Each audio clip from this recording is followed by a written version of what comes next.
primarios o secundarios, depende de dónde se origine. Si es primario, significa que se va a originar en el mismo cerebro. Y secundario, como su propio nombre dice secundario, a alguna otra lesión. Significa que yo voy a tener, por ejemplo, un tumor de algún otro segmento de mi cuerpo y va a hacer metástasis a mi cerebro. Entonces, dentro de los ejemplos más clásicos de los tumores primarios, o sea, los que nacen a nivel cerebral, tenemos el meningioma y el glioblastoma. En cambio, los secundarios, como les mencioné, son básicamente por metástasis y dentro de ellos los más frecuentes a nivel cerebral en varones y en mujeres es pulmón, mama y piel. Sabemos que en cuanto a la epidemiología, el tumor cerebral es mucho más frecuente en varones que en mujeres. Siguiente, por favor. Entonces, ¿qué tenemos como referencia? ¿Qué es un tumor primario? Como les mencioné anteriormente, es un tumor que comienza en el cerebro. Dentro de ellos tenemos los glioblastomas, los astrocitomas, meduloblastomas, ependimomas, que son ejemplos clásicos de un tumor primario. Y por ende, también el más conocido, el meningioma a nivel cerebral. Siguiente. ¿Qué características tienen estos tumores, no? Los tumores primarios de por sí se dividen también a su vez en tumores benignos y en tumores malignos. Dentro de los tumores benignos, dentro de un tumor primario, la característica es de crecimiento lento, sus bordes son bien definidos, rara vez se propagan a otro segmento cerebral o a otro fuera parte del cerebro. Y cuando se observan al microscopio, estas células casi son normales, no hay una atipia celular, no hay una transformación a nivel celular, y de por sí estos tumores benignos con solo una cirugía, con una buena cirugía obviamente, pueden recidivar o pueden desaparecer. Como les dije, el tumor benigno primario más frecuente es el meningioma.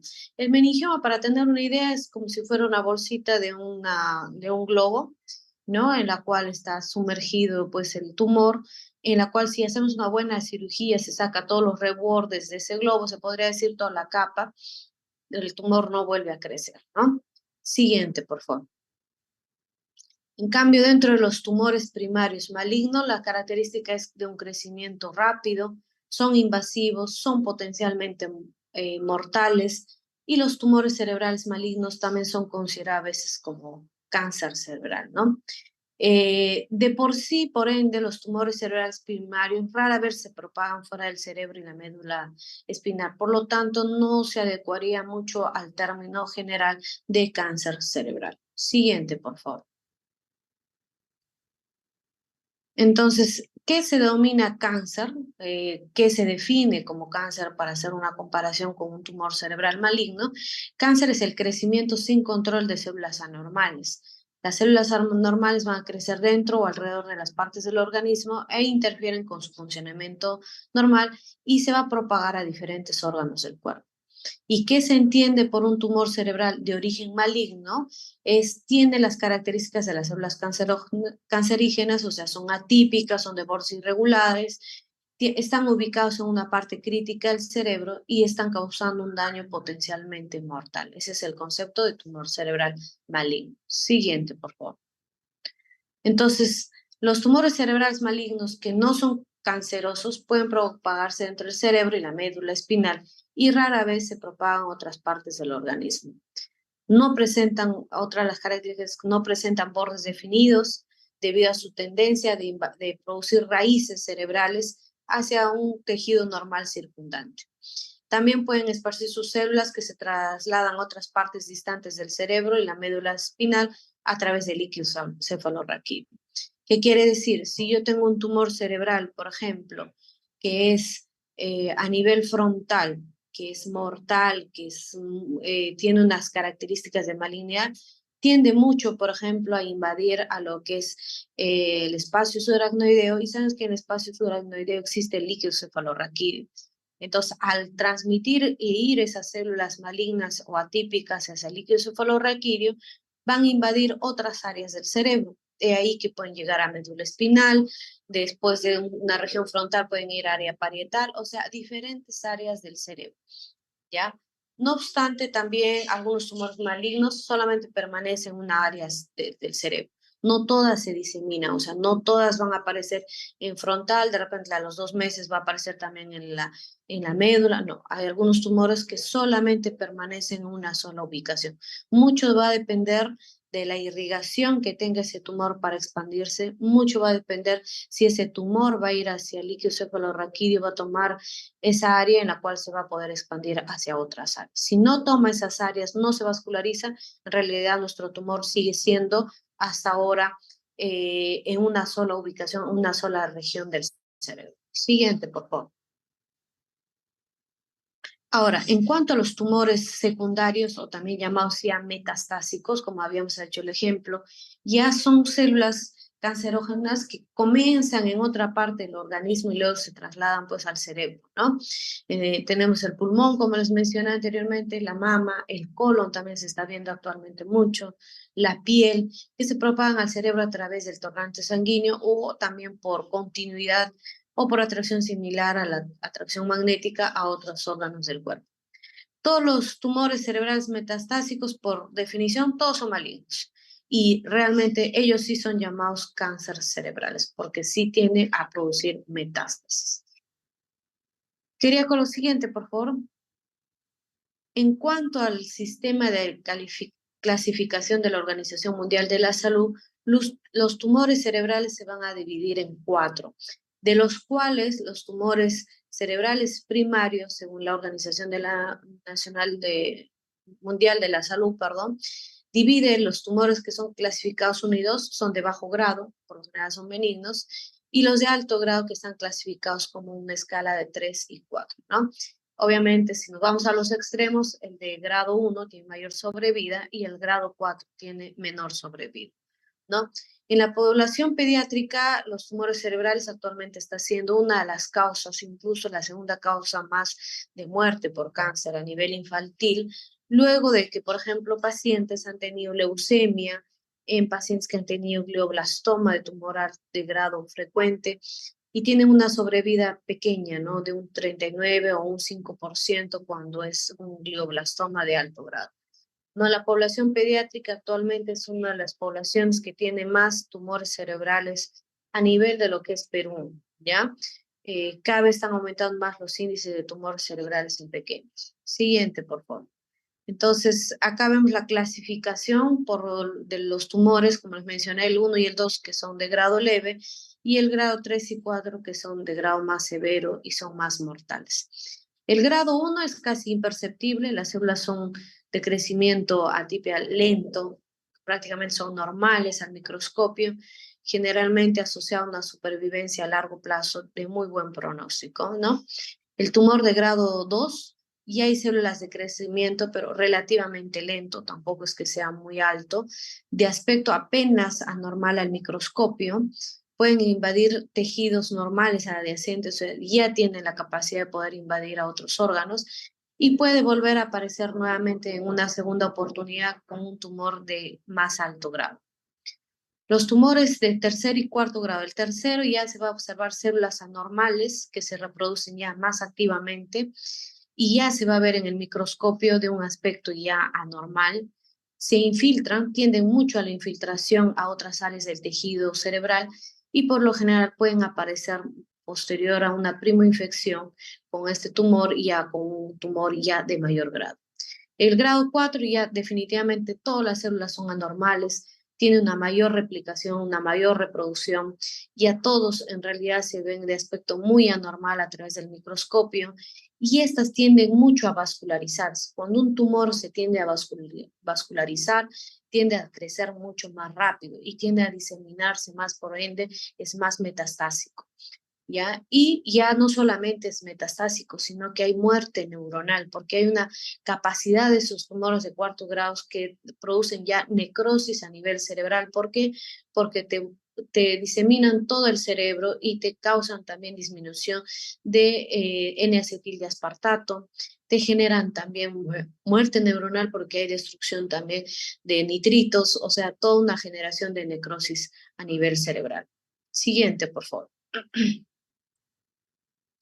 Entonces, de acuerdo a lo que ya uno va a ver en el microscopio, se tiene algunos criterios también. Por ejemplo, atipia, que estamos llamando, es cuando también se crean células muy parecidas a las células normales. O sea, la configuración es muy parecida, pero son células que en realidad en vez de ayudarnos, nos perjudican. El índice de crecimiento, índice mitótico, es otra de las características a nivel de microscopio, que eso nos indica que a mayor índice mitótico, mayor capacidad de crecimiento, ¿no? Indicio de crecimiento descontrolado, como les dije, el grado 4 es el que más produce crecimiento descontrolado y mayor metástasis cerebral produce. Las células tumorales muertas en el centro del tumor, que ya mencioné, es la necrosis cerebral, y hay un potencial de invasión, de propagación como infiltración, y puede tener márgenes o márgenes mal definidos. Por lo general, un tumor con bordes mal definidos, denle por seguro que es un tumor maligno de alta malignidad, ¿no? Probablemente en fase 4. Y la vascularidad, que como les mencioné, a mayor vascularidad de un tumor, mayor propagación del tumor cerebral. Siguiente. Algunos tumores atraviesan cambios de un tumor benigno, podrían convertirse en algún momento en maligno. Sí se pueden malignizar, pero sobre todo si hay un tumor de menor grado, sí se podría pasar a un de mayor grado, pero a partir generalmente del 2, ¿no? Generalmente un tumor clasificado según la OMS de a partir del segundo grado pueden convertirse a un tercero o cuarto. El primer, por lo general, no. Como les mencioné, el tumor más frecuente es en varones y más benigno es en mujeres, ¿no? Dentro de los tumores cerebrales más frecuentes, más malignos, tenemos el glioblastoma, el astrocitoma de grado 4 y el linfoma que les mencioné también está saliendo mucho en niños, ¿no? Dentro de los tumores benignos más frecuentes, les vuelvo a mencionar, tenemos el meningioma, el adenoma hipoficiario, sobre todo en mujeres, y el schwannoma también, que se presenta más en varones. Siguiente, por favor. La localización de los tumores cerebrales, como les mencioné, el tumor más frecuente, como les dije, es el meningioma, como vemos al margen derecho de la imagen, vemos lo que es un paciente con un meningioma, ¿no? Y los tumores cerebrales también mucho va a depender de la localización para producir síntomas, ¿no? Por ejemplo, si se localiza en el lóbulo frontal, tenemos una localización en el lóbulo temporal, parietal, occipital. Más adelante voy a hacer referencia de qué síntomas o qué clínica va a tener nuestro paciente cuando nos sale un tumor en diferentes áreas de los segmentos cerebrales. Siguiente, por favor. En cuanto a las causas y factores de riesgo, existen muchos factores de riesgo estudiados, pero hay muchos que todavía están en la duda y todavía no se encuentra una relación real en lo que respecta a las causas probables de una tumoración cerebral. Las cuatro más estudiadas o hasta ahora vistas son radiación ionizante, susceptibilidad genética, alergias y relaciones inmunomediadas y factores ambientales. Vamos a ver cada una de ellas. Siguiente, por favor. La radiación ionizante, ¿qué significa? Por ejemplo, hay muchos pacientes, como sobre todo niños, que tienen un antecedente de alguna tumoración a nivel de otro segmento de su cuerpo, pero el hecho nada más de producir, por ejemplo, en ellos radioterapia, quimioterapia o algún otro procedimiento en el cual baja sus defensas y les produzca irradiación, se ha visto más adelante que estos pacientes tienden a tener tumores cerebrales años posteriores a esta aplicación de radioterapia. Y mucho más se ha visto en menores de edad, en la cual sabemos que durante la niñez se tiende a formar el cerebro hasta los 10 años, y si durante ese periodo nuestro paciente tiene mucha irradiación, en realidad va a producir más adelante tumores cerebrales. He ahí un consejo también, que a los niños tengan mucho cuidado en pedir tomografía cerebral, porque la tomografía cerebral es un campo en realidad que es como hacer placas radiográficas en mayor potencia, se podría decir, que sí pedir a repetición en un paciente menor de edad, en realidad podemos tener estragos más adelante de poder producir tumor cerebral. No, si es emergencia, obviamente que sí, pero sí vamos a pedir a cualquier niño por pedir nomás o a cada momento no sería bueno. Lo que sí ahí más bien se podría pedir resonancia magnética, porque es un campo magnético que no genera irradiación. El problema de la resonancia, que sabemos que es un método que en realidad El examen de por sí demora casi una hora y pues los niños a veces no toleran pues estar una hora dentro de la máquina. Muchas veces tenemos que utilizar sedación para poder realizar ese método, ¿no? Del uso de la resonancia. Los tumores radioinducidos más frecuentes son los meningiomas, gliomas y schwannomas. Siguiente, por favor.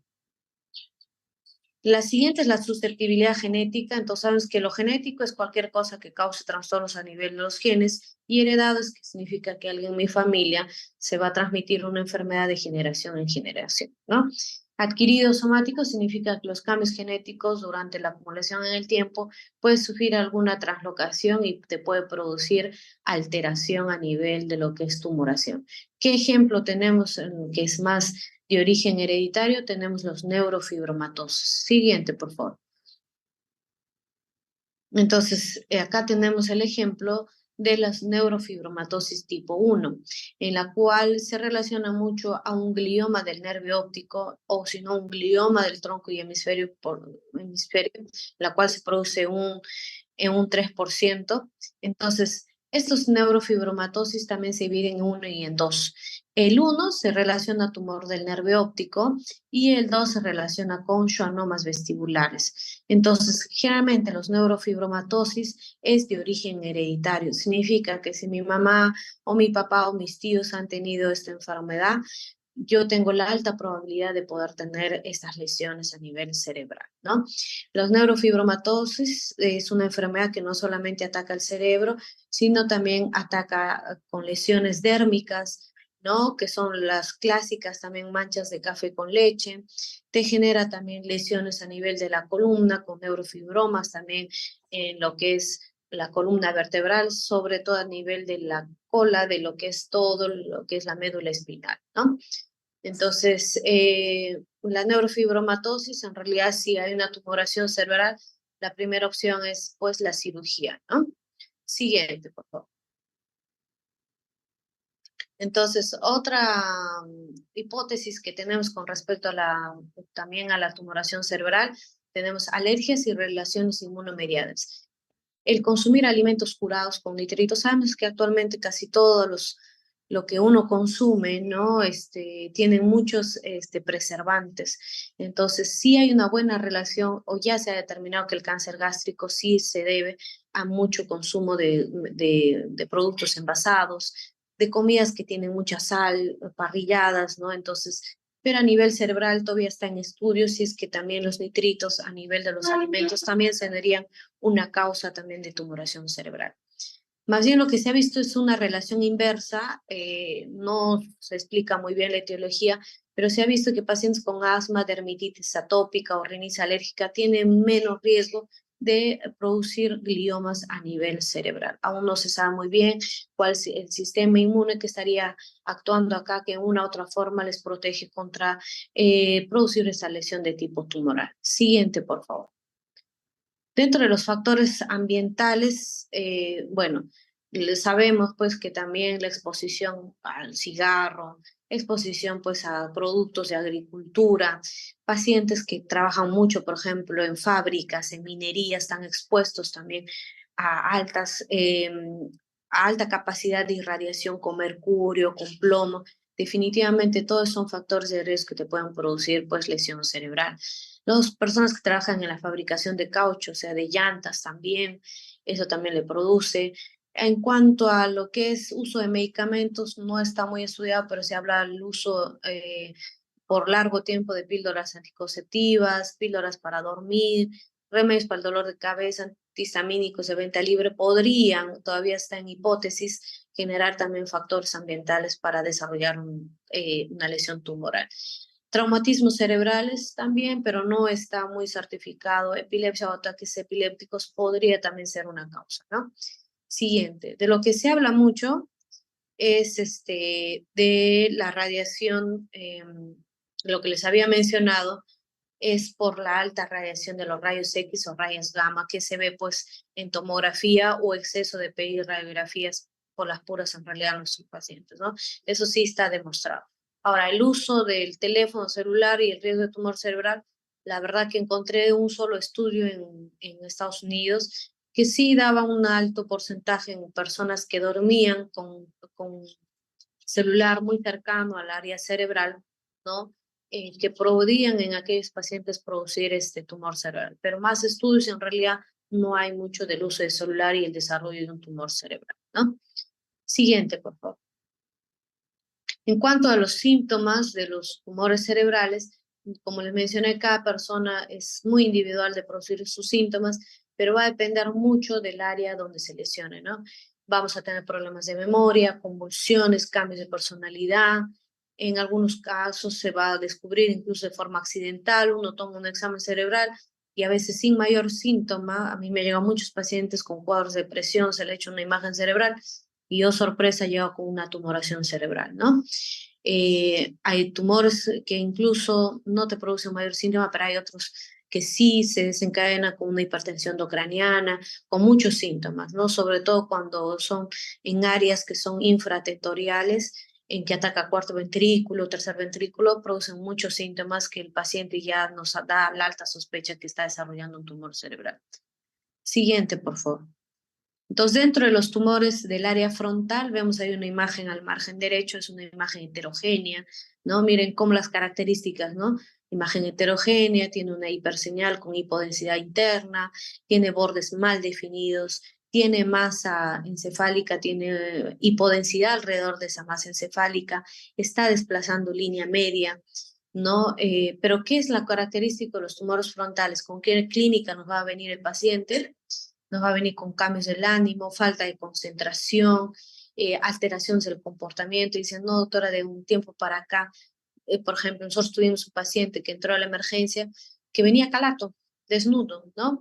Con problemas de personalidad, estando en la emergencia así desnudo empezó a convulsionar, ¿no? Entonces son personas que en realidad algo muy súbito que hagan ese trastorno en el comportamiento, tenemos que estar ante la sospecha de alguna tumoración cerebral. Hay muchos pacientes de psiquiatría que vienen así y ellos, para definir bien su diagnóstico, que no solamente sea psiquiátrico, nos hacen una interconsulta a nosotros para descartar organicidad, o sea, descartar si no es por algo tumoral que está produciendo eso, ¿ya? Siguiente, por favor.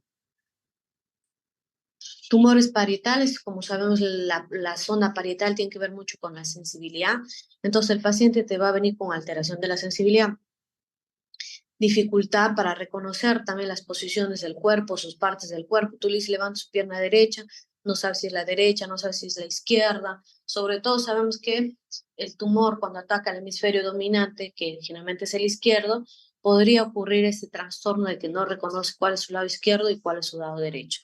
Va a haber una hipoestesia, una disminución de la sensibilidad, no va a poder tener la capacidad de poder leer, no va a poder también reconocer cuál es el posicionamiento, si es izquierda, si es derecha, si es arriba, si es abajo, dificultad para la suma, la multiplicación, presentando pues deterioro también en la cognición. Siguiente, por favor. Los tumores temporales por lo general son silenciosos o mal llamado en realidad silenciosos, sino que enmascaran muchas enfermedades, ¿no? Generalmente el tumor temporal se puede producir con síntomas básicamente de náuseas, dolor estomacal, síntomas de déjà vu. Entonces, ¿cuáles son los síntomas de déjà vu? Lo que uno tiene que preguntar, señor, ¿usted siente que, por ejemplo, es la primera vez que entra a la emergencia, ¿no? Señor, ¿usted alguna vez ha tenido esa sensación de que ya ha estado antes acá? Y te dicen, sí, ya siento como que yo he estado antes acá, pero sin embargo nunca estaba ahí. Esos son los estados de déjà vu, ¿no? El estado del tiempo también se podría ver afectado. El paciente está desorientado en tiempo, no reconoce a las personas. También podría no reconocer también muy bien los sonidos. Sabes que el área temporal está muy cerca al área auditiva, entonces puede producir también trastornos en los sonidos, puede escuchar también alucinaciones auditivas, músicas, voces que le suenan también a través del oído, cambios también del comportamiento también, pero en menor cantidad, ¿no? Y no recuerdan sobre todo los eventos recientes. Y vemos ahí el área, en el margen derecho, las imágenes donde se puede ver hiperseñal a nivel del área temporal en las tres imágenes, ¿no? Tanto el axial en una sagital y la siguiente es una axial también en la que vemos este tipo de lesión. Siguiente, por favor. Los tumores occipitales sabemos que de los tumores occipitales, del área occipital, nacen las cintillas ópticas. Por lo tanto, si tengo una tumoración que se va a concentrar en el área occipital, voy a tener pues afectación de la vía visual, ¿no? Vamos a tener pérdida de la visión, visión doble, o también incluso ceguera, dependiendo del tamaño de la lesión, ¿no? Vamos a tener alucinaciones visuales, fantasías, expresiones faciales también que no les resultan familiares, ¿no? Entonces vemos al margen derecho una imagen en la cual tenemos en las tres imágenes axiales una lesión tumoral occipital con bastante edema que incluso compromete el área parietal, y en la primera imagen y la segunda compromete incluso el área frontal.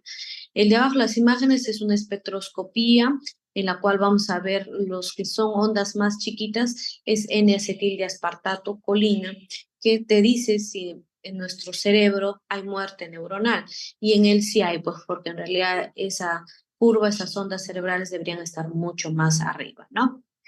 Siguiente, por favor. Las tumoraciones del ángulo pontocerebeloso, dentro de ellas tenemos los más característicos, el neurinoma del acústico. Entonces sabemos que en esa área va a salir el séptimo y octavo par, entonces vamos a tener probablemente un paciente con parálisis facial periférica, va a tener alteración del octavo par, disminución de la audición, con un zumbido que es de la noche a la mañana, un zumbido pues extremo. Incluso se detecta más que todo, te dice el paciente, cuando utilizo el celular es cuando más tengo ese problema.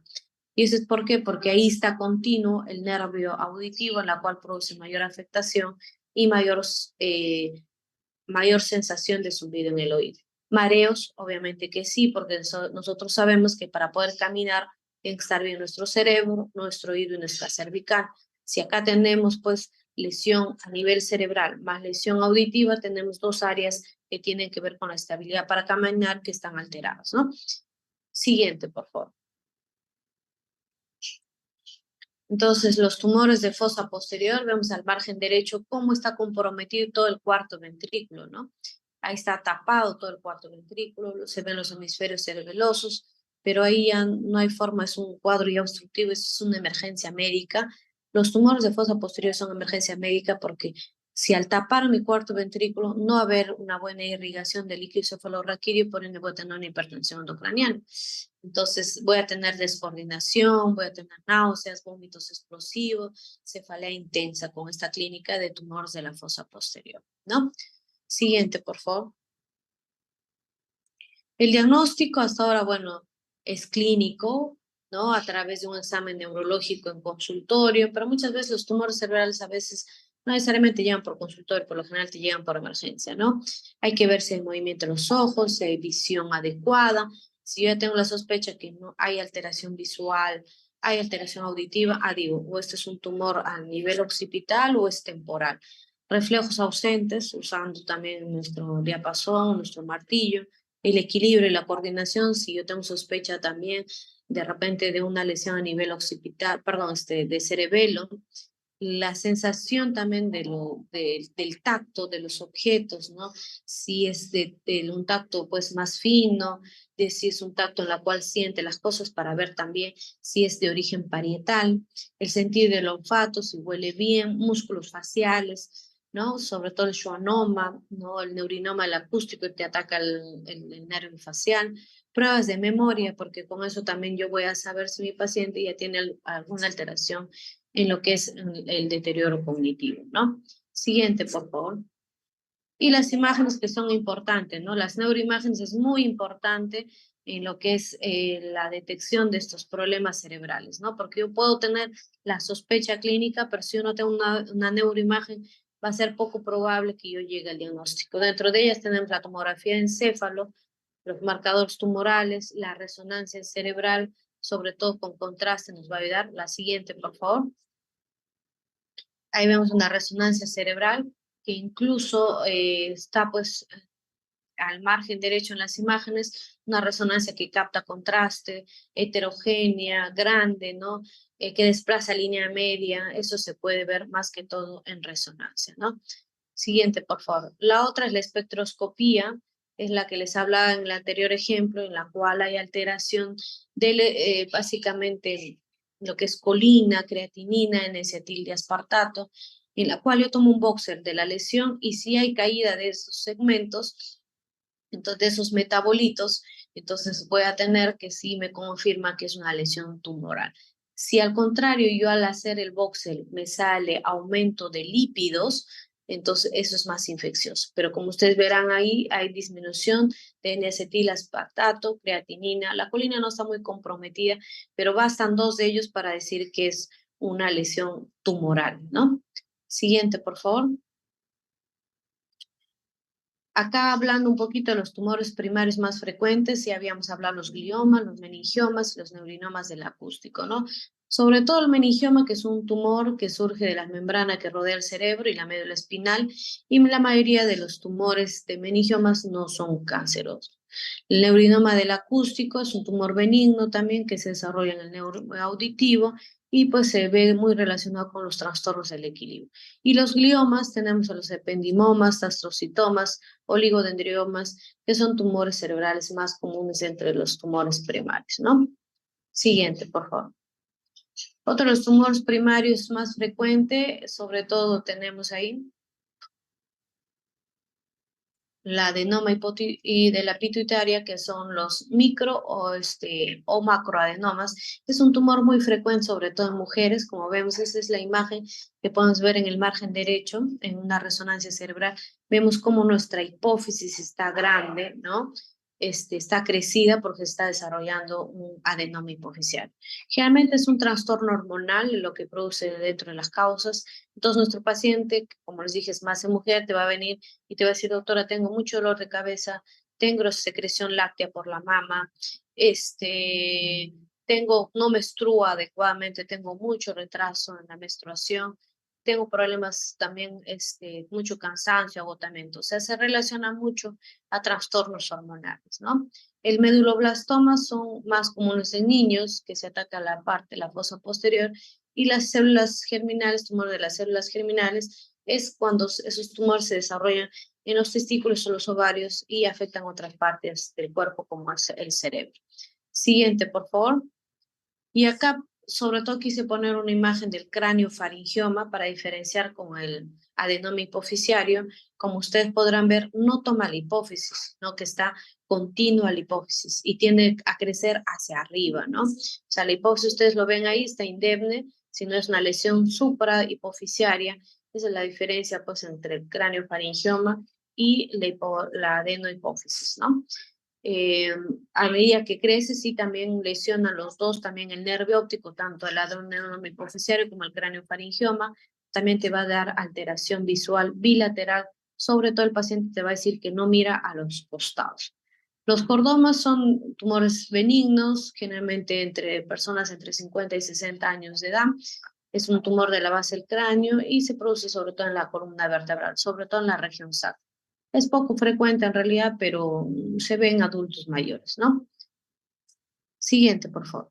Listo. ¿Alguna pregunta sobre tumores cerebrales?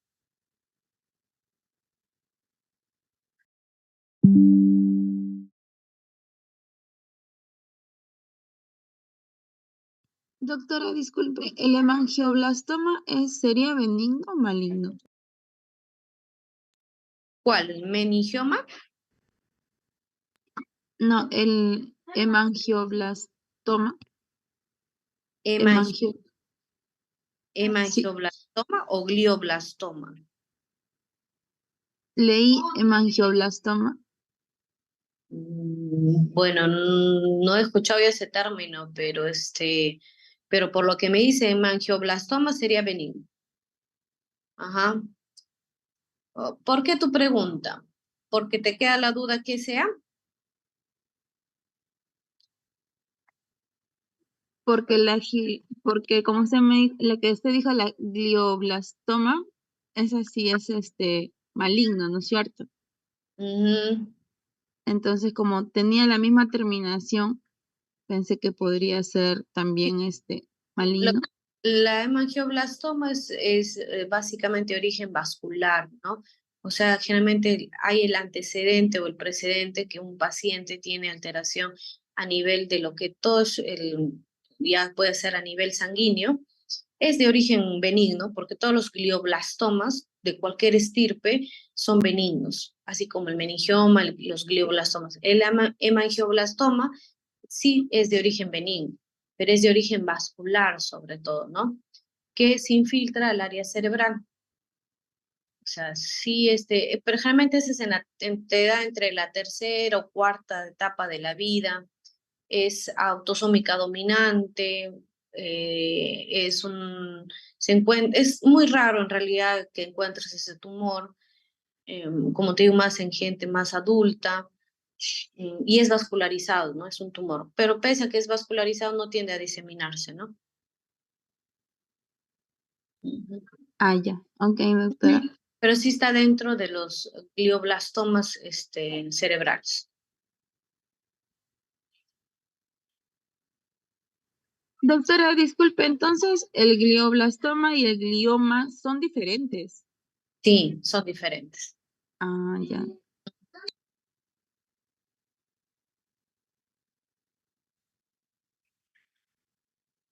En realidad, los tumores todos tienen que ir a biopsia, o sea, nadie con solo ver una imagen podría determinar si es o no una lesión tumoral benigna o maligna, ¿no? Definitivamente todos tienen que ir a una biopsia cerebral, absolutamente todos, ¿ya? ¿Listo? ¿Alguna pregunta?